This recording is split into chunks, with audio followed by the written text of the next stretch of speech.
Welcome, guys, to another week of the SND Podcast Show. Steven here with Dan. How's it going? How's everybody doing this week? You all enjoyed the football. I know I did. I did too. Except for those wonderful Jets, but we'll get into that. Got a packed show for you guys today. Got a lot of questions sent in. We're going to review, since it's almost 4 games left, we'll review a lot of games from this past week. We'll look into a couple of the big games coming up. Jets, review the Giants. Yeah, it was a very interesting week. The Jets won, of course. The Giants lost, unfortunately, to RG3. It was a good game, though. We're going to talk about around the league and the upcoming matchups of the Jets and Giants this week. The Jets play the Jacksonville Jaguars, and the Giants play the Saints at the Meadowlands. Other key primetime games that we're all going to be able to watch in the New York metropolitan area. So first, we're going to talk about the Jets. Well, hope you guys enjoy the show. The Jets. Yeah. Controversy week again for your New York Football Jets. Well, let's review first. They won 7-6 on another snooze fest. Very happy not to be home to watch that. Basically, to sum it all up, Sanchez throws 3 picks. Tebow's benched. Well, Tebow was inactive this week, so he's inactive. He picked the worst week to be inactive. Yeah, Sanchez threw 3 picks. Jets offense was doing nothing. Around in the third quarter, Roll Tide, Greg McElroy comes in and saves the Jets' day for that this week at least. His only score was a nice drive. He had a solid drive on that one. I don't remember the drive exactly, but he was, for the game, he had like 29 yards, 5 for 7, 29 yards and a touchdown. John Green had a solid day against the Cardinal defense, 24 for 104. And Cumberland did score the touchdown. That's why we forgot, because it's Cumberland.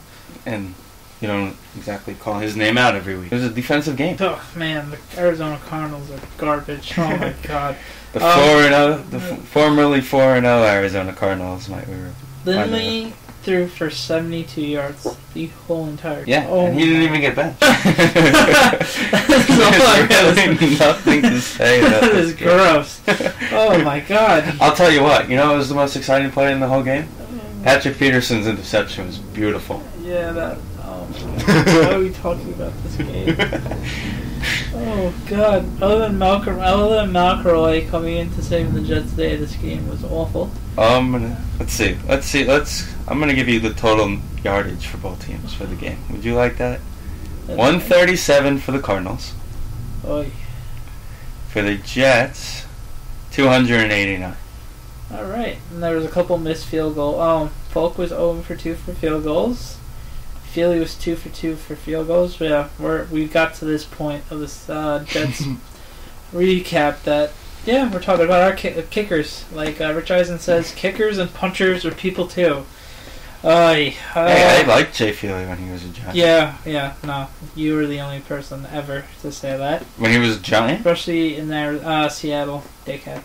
Anyway, I don't hold grudges after X amount of years. Whatever. You have Lawrence Sainz who won you 2 Super Bowls. Mm-hmm. So got you to 2 Super Bowls. Leading the league in points this year by kickers. So that's pretty cool. Let's talk about this week against the Jets. By the way, I'm just going to throw this number out at you. The Cardinal punter had 10 punts last week, and the Jets had 6.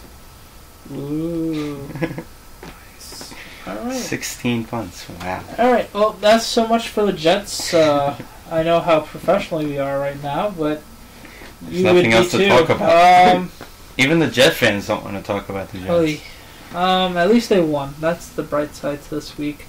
And they're favored this week. It's another positive. It's another controversial week with who's going to be the starting quarterback. It was early this morning. Rex didn't waste any time. I was on the way into work with Boomer and Carden listening that Rex is in fact naming Sanchez as the starting quarterback of the Jets this week. He also did announce that if Tebow's healthy, he will be the number 2. Yeah. Well, to be fair with Rex, a lot of people are saying, and I believe wholeheartedly they're right, is that Sanchez is Rex's guy, and as long as Rex is on the Jets as the coach. Sanchez is going to be their quarterback because a lot of quarterbacks and coaches are paired up all the time, fair or not fair. That's just how it is. Coughlin and Eli. It's just how it is in the NFL. So I'm not shocked at all that Sanchez is going to be starting this week. I think the Jets are finally giving him a, hey, maybe you start playing good kind of a wake-up call. We benched you. Now it's time to wake up, earn the right to keep playing. That's the best case scenario. And that's what they're hoping for. Obviously, maybe since they're playing the Jaguars, that's the case. Well, I'll tell you what, a lot of fantasy owners playing in the playoffs this week picked up the Jaguars. No. Against the Jets? You want to pick up the Jaguars against the Jets? Nah. You have bigger problems if you're picking up the Jaguars in fantasy football, but... It is a 2.5 point spread this week. I took the Jets just because. I'm going to say Tebow's going to come in. He is a Jacksonville guy. And all the Jets really need to do this week against Jacksonville is run the ball and just give a good dosage of running this week, and I think they're going to do it. And it's going to be another. Do that every week, and they don't do it. Yeah, well, this week's different. It's going to be another low-scoring affair. Jaguars don't have Rashad Jennings this week. He had a concussion, so likelihood he's probably not going to play. So they're down to their third running back. So it's just a cluster. Who else got a concussion this week? Blackman? Did he get a concussion? One of the receivers got a concussion. No. Wasn't it Shillings? Shillings, yes. Shillings is the one who got it. My bad. I knew it was one of their good young wide receivers. Jets are going to be able to take this one. The only thing that they said is going to be crazy is that this might be the first Jacksonville sellout of the year. Because of Tebow. Tebow is God in Jacksonville, so... Well, they all wanted him in Jacksonville. Yeah, but he starts for them next year. Sanchez didn't want to go... I mean, Tebow didn't want to go there, surprisingly. I guess because he wanted the lights and fame and glory with the Jets. Unfortunately, that hasn't showed up yet. I found it interesting this week. Did you hear what Rex said? About having 3 winning quarterbacks? Yeah. Did they make a trade? Yeah, of course. Well, college-wise, they were all 3 winning quarterbacks. So McElroy. Well, McElroy played for Nick Saban in Alabama. They're 2 national championship champions. Well, 3. Oh, 3 if you put them together.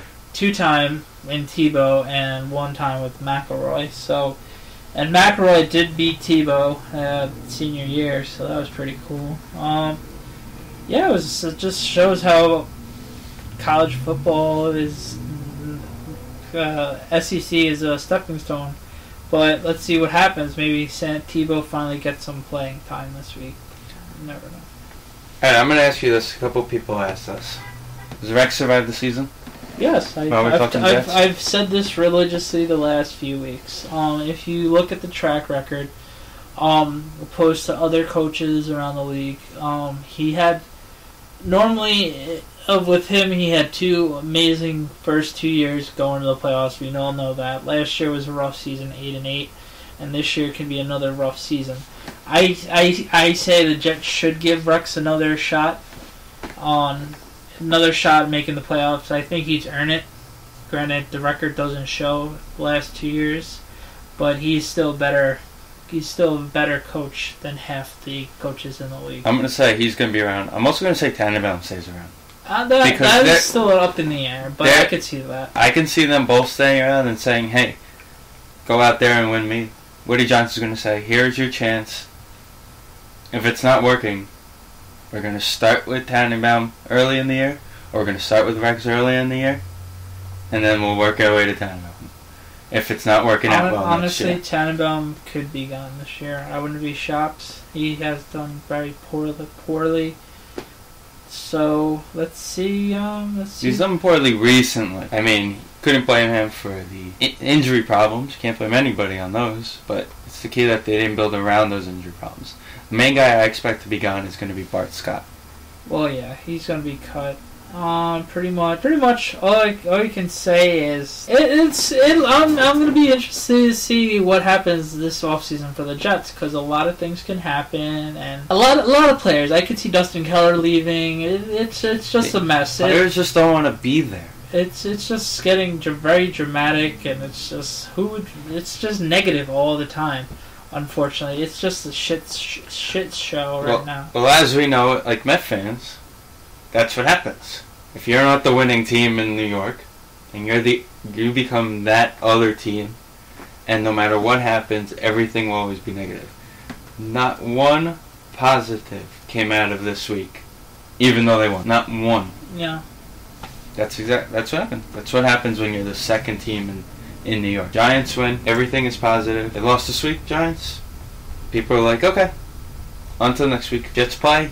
They will find every negative thing that they can possibly find out of that game, no matter what happened. Even the Colts game earlier in the year, people found negatives and talked about that all week. Yeah, like it's been one dramatic year. They need a nice, quiet off-season is what they need. That ain't happening. That's what they need. That ain't definitely not happening because of the drama that is caused this year. Pretty much it's just it's so frustrating, and I'm not even a Jet fan. We feel bad for you guys. Let's be real. All the Jet fans. We know how it is, because being Met and Islander fans, we know how it feels to be the underdogs and everything negative around your team, but it's a crappy ass feeling. Yeah, go Jets this week. Hopefully, some miracle happens and they do end up 9-7. That's going to be asking much. Well, what do they have? They have 4 games left. And they have who? They have at Jacksonville. And then they have... Hold on one second. They have home against at Tennessee on Monday night. Another could be one. Oh, that's a Monday night game. Oh my god. Don't worry, this week's Monday night game's good, but we'll get into that later. Following week is their final home game, which better be flexed out of the 8-20 spot against the Chargers. That'll be likelihood.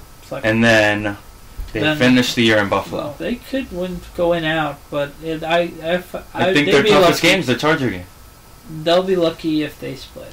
And I can see the Bills ending the season on a high note at home, beating them as well. So they always end the season on a high note. So let's see what happens. If I was a Jet fan, I would be happy with the split. Or honestly, if as a Jet fan, you want to lose the 4 games. You want that better draft pick. Because nothing positive is going to come out of winning the 4 games. Nothing positive is going to come out of winning any of them. You still want to win. It's because you already know what's going to happen. The season ends December 30th. If they win out and they end the season 9-7 and they end up not in the playoffs, all that, first thing will be, oh, they won out, blah, blah, blah. Now you have a crappy draft pick because you went 9-7. But it's not like other sports. NFL is like, you're still going to have a good draft pick in the first few rounds. So it's you in the league, in the NFL, you want to win out. It's who cares about draft picks? As a fan, you want to see your team improve week to week. I know it's nice. Would be nice to get a better draft pick because your team's going nowhere, but who cares? I actually think they're in the playoff race, to tell you the truth, if you want to believe that or not. I know that Pittsburgh has the tiebreaker on them because they went head-to-head. Did they play the Bengals? Who? The Jets. No, they did not. They didn't play the Bengals. I'll tell you right now if they're anywhere near it. Jets right now sit at the 8th seed. They need a lot of stuff work. They're 2 games behind Cincinnati and Pittsburgh. They play each other once. That's going to be interesting to see. If there's no way Steelers... I'm going to tell you this. 8, 9, 10 are all 5-7. Are all the AFC. Who are all 2 games behind Pittsburgh and Cincinnati for the final 2 playoff spots. For the final playoff spot.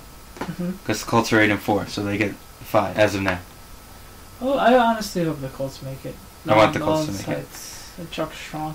But it's going to be a tough climb to play, and unlike 2 years ago when the Jets were 9-7 and made it to the playoffs. Here's when they have to go into the playoffs. Can they beat the teams in the playoffs? And the teams that were playing were already either in the playoffs or gave up on the season, so... It's not going to happen this year. It's teams that just want to play. Hey, you know what? Anything could happen in the NFL. We've seen it as Giants fans. If they get hot and win out, they can go into the playoffs and be hot. Yeah, you never know what can happen. But you know what? Take it one game at a time. Beat the Jaguars, and then you worry about the next week. G-Man? G-Man. Proud to be a New York Giant. There ain't no team like the New York Giants. I'd rather be a New York Giant. I'm proud to be a New York Giant. Alright, well, now it's time to talk about the New York Football Giants. Unfortunately, they lost 17-16 to the Washington Redskins on Monday night. The Washington RG3s. Yeah. Let's be real. It was one of those frustrating games. The Giants shot themselves in the foot every time the Giants had any sort of rhythm going on the offensive game. Every time we were about to punch in a score or march for a field goal, we would get a holding penalty or a offsides penalty or any sort of penalty to kill our rhythm. 9 penalties, averaging 4 a game, and they had 9 in those games. That was a very Giant-like. Honestly, I didn't mind the Giants' game plans offensively too bad. They killed the clock, which was good, especially against RG3. Stat-wise, Eli didn't have a bad night. Unfortunately, 20 for 33, 280. He missed Cruz and Nix a few times, which was kind of frustrating. Just a couple deep balls. Yeah, if he connected on those, it would have been a different game and story. It was one of those frustrating losses. Too bad it happened, but it's gonna happen.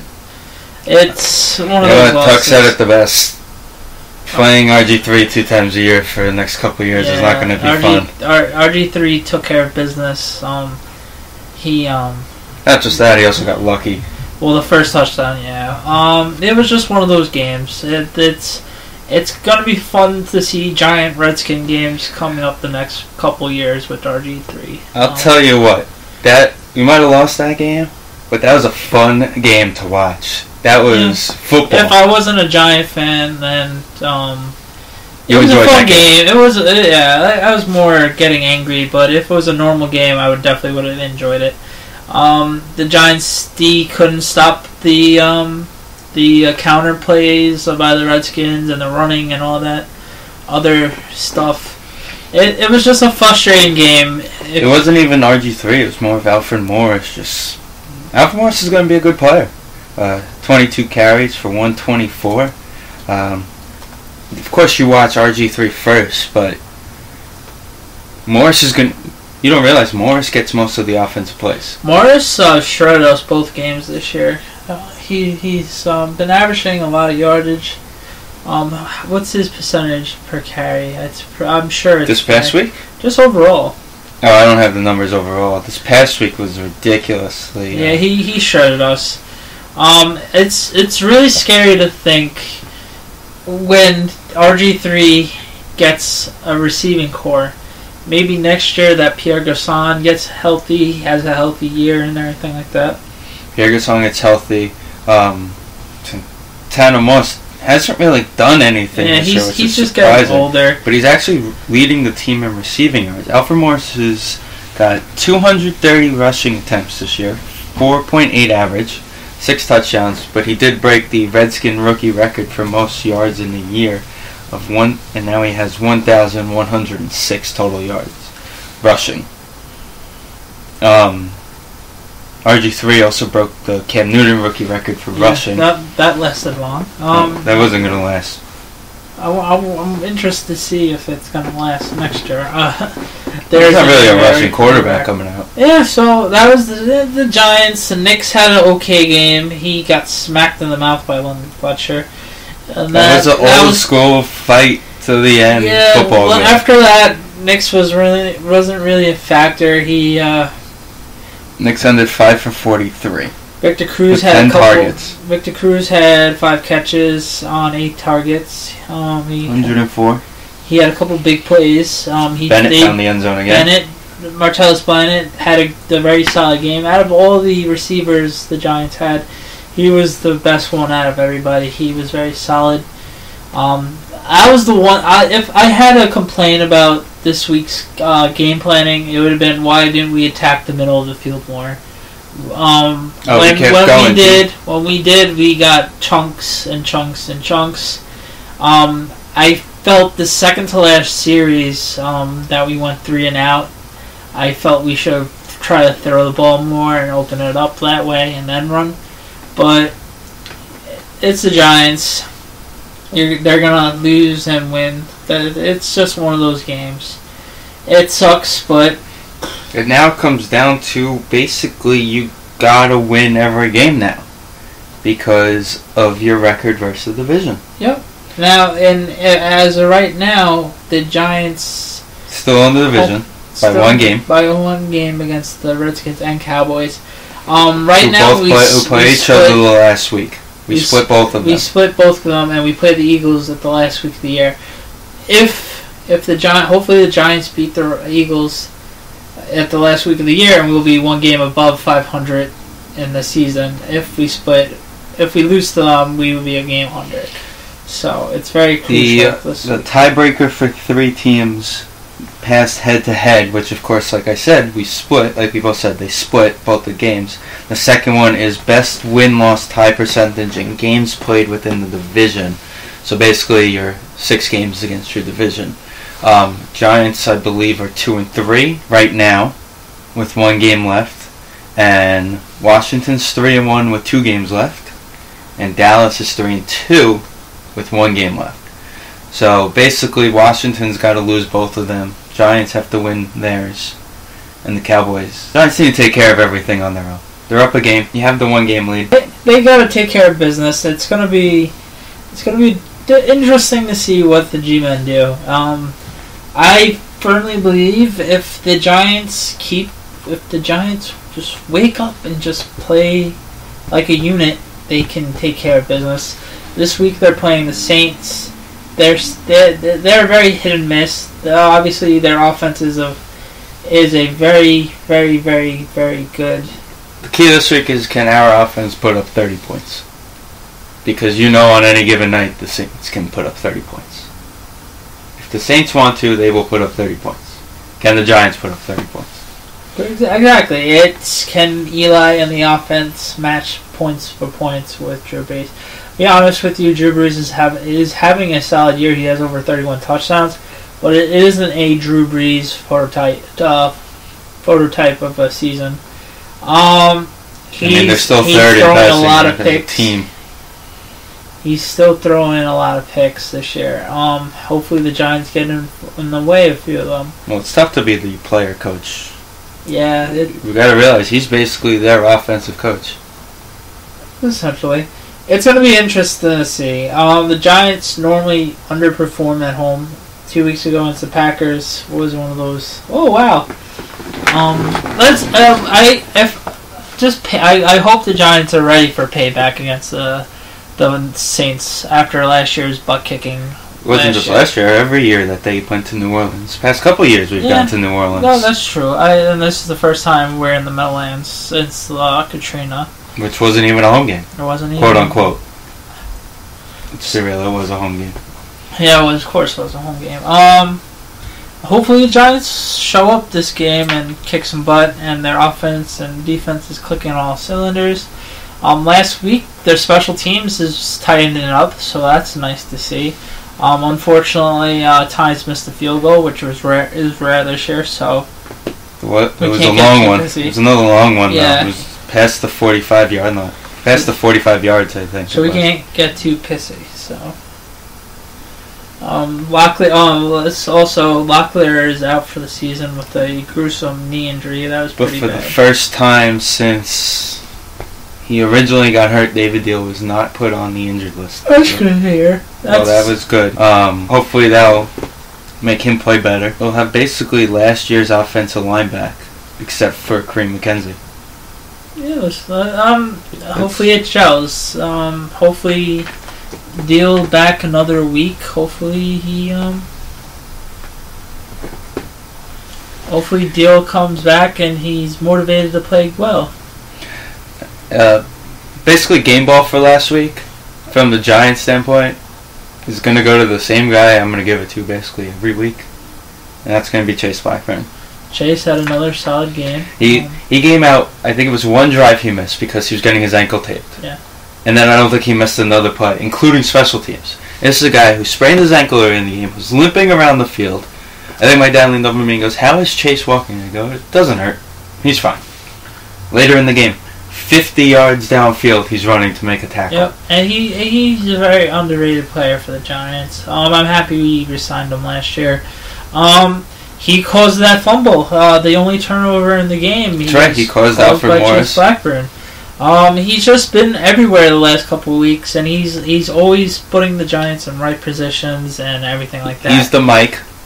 He's the guy who leads the defense. I think it was Perry Fuel or Tom Coughlin who said that he knows more about the defense than the coaches. And I'm glad that he has Herzlich under his wing, and when Herzlich steps in you hope Herzlich is watching him. And of course he is. You can tell he is. It's a good mentoring.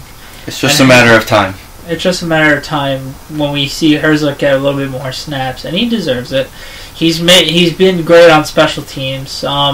Tirico made a mistake. It was Blackburn. It wasn't Blackburn on one tackle. It was in fact Herzlich. But on the drive that he was out. Yeah. I remember that. Yeah. So it was impressive. Blackburn's been playing great. It was his style of game, so that give him credit for showing up. Antro Roll, another solid game as always. For once this so far in a few weeks, Webster didn't get toasted for. You can't even blame him for that one mismatch play where he got the ball thrown at him. He slipped on the grass. So Tuck barely played. Yeah, is he on the field? To be fair, on the defensive ends, they had a tough game with the option. I'm going to give this game a pass on the offensive line. I know they are professionals and they should have read their keys a little bit better, but it is what it is. And you know what? Who had a solid game this week? Prince had a solid game. Prince is really having a solid year. He's been very quiet. He very rarely gets burnt.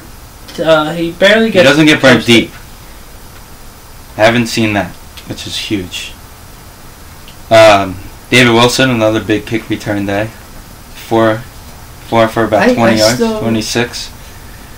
Another solid day. Ruben Randall made a couple of catches, punt returns, nothing really crazy. Jurgens had a catch out of nowhere. Bear Pasco had a catch. I would really like to see. These are guys who have to step up with the. I would like to see Randall get him more into the offense. He's been doing it. He's been on the field a lot. He's been getting on the field a lot. But you know what? You got to earn Eli's trust, and it's hard to take it away from Nixon Cruz. But Eli will get it to him. You can tell Eli gets a little frustrated with his rookie mistakes, but it's all good. Eli knows it's a long process. Exactly. Like we said, big week this week. What's the spread this week? I think it's one of those home team 2.5. Hold on 1 second. Yeah, I don't know. Like, it's the That's Saints. Right, we're playing 4. I'm going to tell you this. It started off at 6. Giants at 6. And now it's down to 4.5. Yeah, the Saints respectably deserve that. They've been hot lately. Except for last week in Atlanta. That happens. It happens. Atlanta's the best team in the NFC this year, record-wise. It's going to be one of those good games. I think after coming out of a loss, both teams are coming out of a loss. The key that hurts is that Drew Brees was sitting on his couch Monday night with 3 days off watching the Giant D.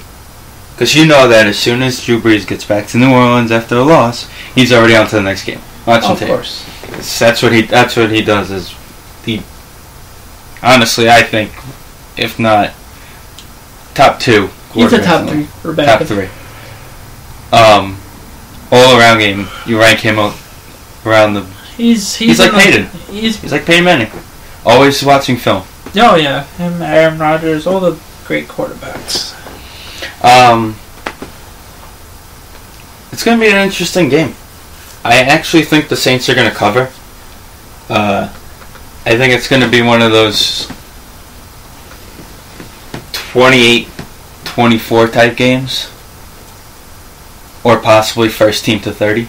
Basically 28, you know? Yeah, hopefully the Giants if the Giants keep the Saints under like 24 points, that's a victory in itself. It's just they're just a high-powered machine offense, and Breeze just gets stats. And the Giants' defense is gonna have a full game ready to go. Their defensive line hopefully shows up. Breeze is a little less mobile, obviously, than RG3. So our DEs are going to have more of a conventional game and licking their chops to get him. The key's going to be the rookie guys also, because they're going to spread us out a lot. By the way, the last time the Saints came to New Jersey, Tiki Barber's last home game. Oh, wow, that's a long time ago. 06, and they destroyed us. Yeah, that was Christmas Eve. That was the game, I remember correctly. We're sitting there. The Giants didn't pass the 50 at all in that game. Different time, different teams, different times. I mean, Reggie Bush led their team in that game in 06. Yeah, that was that year that they re-insurged. Was that the Super Bowl year? No, it was a couple of years after. That's right. It was a couple of years after. The Saints are a tough team. They're a solid, tough team. I don't believe they're playoff bound this year, unfortunately for them. They tried to make it in the run. 5-7 right now. Yeah, if I was a gambler, I would pick the Saints. I'm definitely going to pick the Saints. I think the Saints are covering. But maybe the Giants show up and they will take care of business this week. Hope so. On to the big games this week. Alright, before we start talking about the other games this week, we'll go over this week's clinching scenarios. Yeah, since it's that time of the year. That time of the year, we'll go over the Alright, AFC. New England, Denver already clinched division, so those are done. Houston clinches the South with a win and an Indy loss. Okay. Clinches a first-round bye with an Indy loss, a win, an Indy loss, a Baltimore loss, or a win, an Indy loss, and a Denver loss. Alright, so it's if they not win, really feasible this week. Basically, it's the division. Basically, they can clinch the division this week. And if all three of those teams lose, they, of course, get home field throughout. Baltimore clinches the North with a win, Steeler and Bengal loss. They clinch a playoff spot with a win, Pittsburgh loss, a win, Cincy loss, or a tie in a Pittsburgh and Cincy loss. That's basically it for the AFC this week. Alright, yeah, it's still a little early for the clinchings, yeah. But it's nice to see them in actuality. Well, it also helps fantasy-wise, if you really want to think about it. Because let's say miracle happens, Houston wins, Indy, Baltimore, Denver lose, and they clinch home field throughout. Mm-hmm. How many guys are on your fantasy team that are not going to be playing next week? Or much next week? Are you going to play your starting quarterback if he might not play the second half in a game? This is true. For example, Atlanta's got the division wrapped up. But, win, Chicago loss, Green Bay loss, gets a first round bye. A win, a San Francisco loss, gets a first round bye. Green Bay, San Francisco, Chicago loss, and a win for the Falcons, home field throughout. Yeah, as of right now, the Falcons have a layup going for home field advantage unless they go on a terrible slump. Unless they lose every game the rest of the season.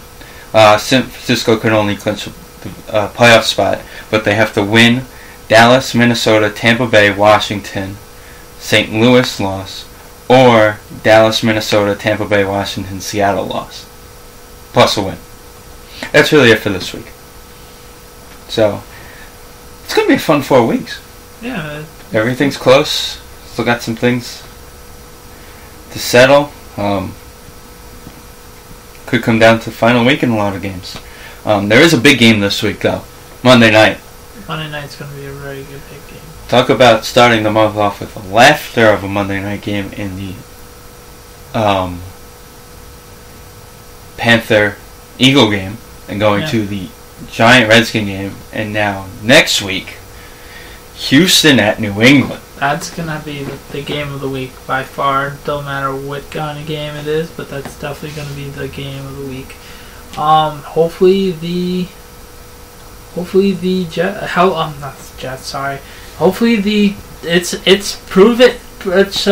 it for Houston. Everybody's waiting for them to step down, so here's your chance. Past 10 years, the team to beat in the AFC has been the New England Patriots. They are the face of the AFC. Earn the respect of them. Earn the respect of the rest of the league. Go there and beat them. Yeah, well, our Super Bowl pick will have it look pretty good if they can beat them. If they can beat the New England Patriots this week. Also, if they end up tying later in the year, head-to-head can determine.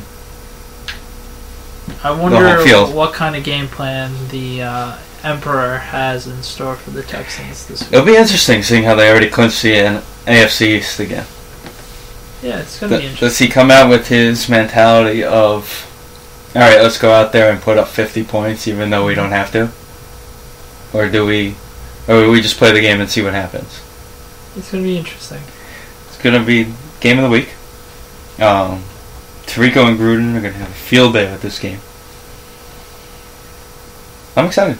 I'm very excited for this game. It's high-powered offenses going against each other, and Houston's going to come out with their typical run the ball. Texans do have a better defense than the Patriots. This is true.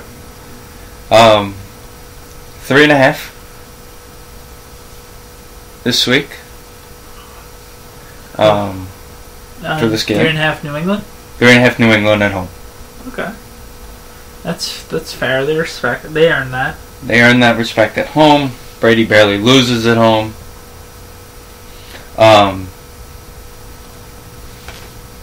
According to the Yahoo Pick'ems, 53% of the people take New England in this game. Yeah, because they're the old reliable. They're that favorite team. Yeah, they're. I'm going to take Houston. They are my Super Bowl pick. And I think they're going to be able to run the ball easily. Foster's going to have another big game. And it's going to be fun to watch. It's going to be one of those. It's going to be one of those fun games. I see the Patriots winning this week. It's just pain. It's pain. What's wrong with me tonight? It's been a long day.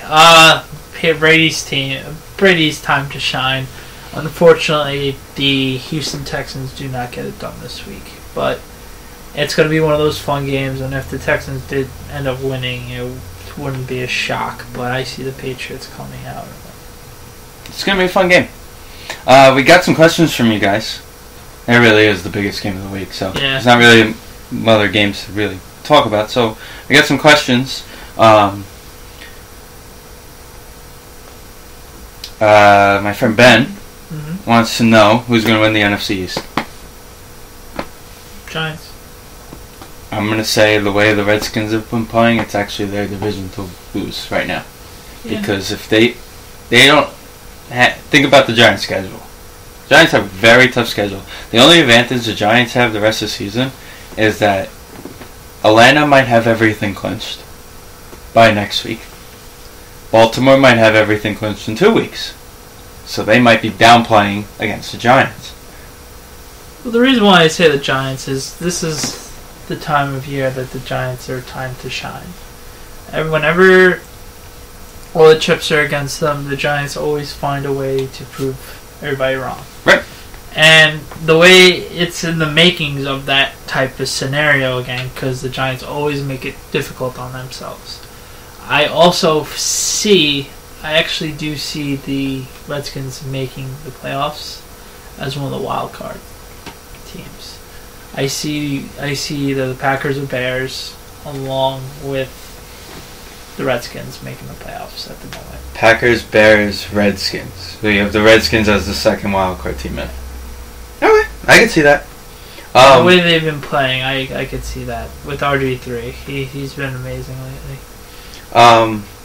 His other question is RG3 the real deal? Well, that's the tricky answer. Last year, everybody was like, Newton was the real deal. Cam. I think RG3 is the real deal for the sure fact that he's a little bit more mature than Cam Newton. Mm-hmm. And he works harder. He works harder, and he's a little bit more of a mature adult than Cam Newton is. But the problem is, Cam could take more of the licks than RG3. He's a bigger guy. Yeah, that's going to be the question. How can he stay healthy? Can he keep producing? Will the defense, when the defenses adapt to him, yeah, can he adapt past them? I feel that the Redskins are a wide receiver and a tight end away from really making damage in their offense. I can see like a full overall offense. Their running game is complete with Morris, another rookie, and their option offense. It's very, very trickery. Very trickery offense. Like you never know what play. It's very option oriented, and it's a very misdirection type of offense. So as long as you keep the defense not knowing where to go, they can take care of business. Like I said, he's got to adapt to the NFL. The NFL is going to adapt to him. Absolutely. Another question he has is Rookie of the Year. Mm-hmm. I'm going to give you my 3. Rookie of the Year this year? This year. I'm going to give you my top 3. Okay. Who I think will finish 3 in the voting. Okay. In this order, backwards. 3 will be Doug Martin. Okay. 2 is going to be RG3. And 1's going to be Luck. I think Luck's going to win it. It's a tough one, but because you can go either way. But I still think that what Luck has done and the team around him. Yeah, they don't have a defense. Redskins, you can argue, have some sort of defense. With the Redskins, half their D got injured, if you look at it. Just for the pure stats of it, RG3 would win it. I would say RG3 wins it. How about, alright, since we're doing awards right now, I know we're getting off the topic. Who is your comeback player of the year? AP or Peyton Manning?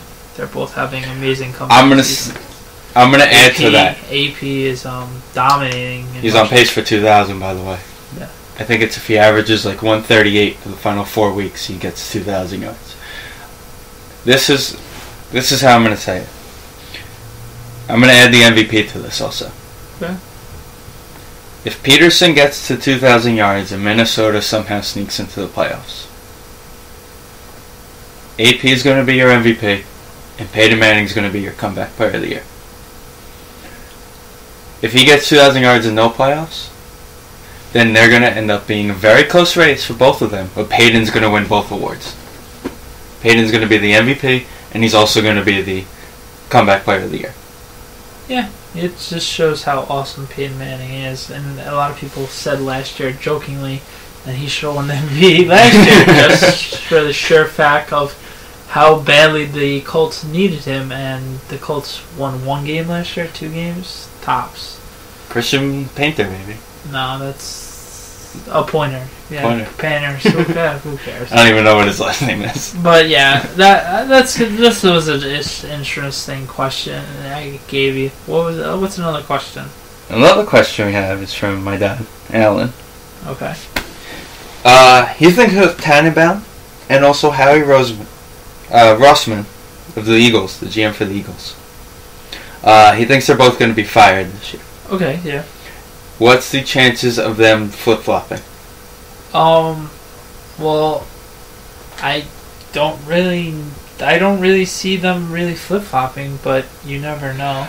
I think if they both get fired, they both will have that respect factor in the league, so they will get jobs. Yeah. They definitely will get jobs, but I don't see them Tannenbaum going to Philly. And yeah, I don't see them flip-flopping. One name I will throw out for one of those teams, though, might be the Mike Holmgren. I can see Holmgren. I don't know.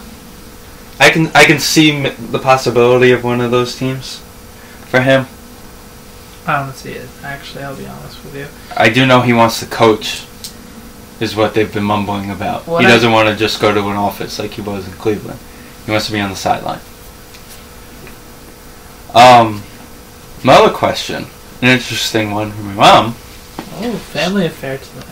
She wants to know, do you think a few of the Giants came in physically and mentally unprepared for the season after winning a championship? Well, physically definitely came prepared into the season, of course, because they're professional athletes. Maybe they didn't work as hard in the gym as previous years because they already won their goal. But they for the most part have came to play. Some weeks they don't have the chip on the shoulder, but that happens to a lot of good teams because they're ready built for the playoffs. Hopefully, mentally, it's very. It showed. It showed really earlier shows, in the year. It shows right now. Hopefully, they wake up and they'll play like the Giants we all know and love. I think they're gonna wake up. The kids, you win that championship, you're gonna lose that swagger. Yeah. Every week we must prove yada yada yada. So I think the Giants are gonna take care of business. If Rex gets fired, does he get another head coaching job? Who? Rex, yes, of course. Rex Ryan gets another coaching job. He's a stud coach. It's just how dramatic the Jets are this year. But Rex, I don't see Rex losing his job at all, unless the most catastrophic way possible of the Jets season ending. I agree. I don't think he's going to lose it unless they lose all the games badly. Like really, really, really, really bad. Yeah, it's got to be a disaster of 4 weeks for him to be fired. He deserves another year. Granted, he deserves another year.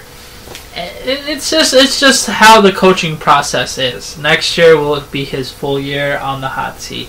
It's getting there. It's getting a little warm. It's definitely not 99 degrees up his fat ass kind of thing. Tell you exactly what coaching job will be open, no question about it, is San Diego. Hopefully San Diego. You're gonna feel so bad for that. I don't know what dirty pitchers North Turner has. It's bad. I don't know how he still has a job, but he still does every year. I mean, before we go, one quick one for you, Heisman this week. Heisman? I know who you're gonna say, but he is Manti. Hopefully Manti Te'o. He's already won.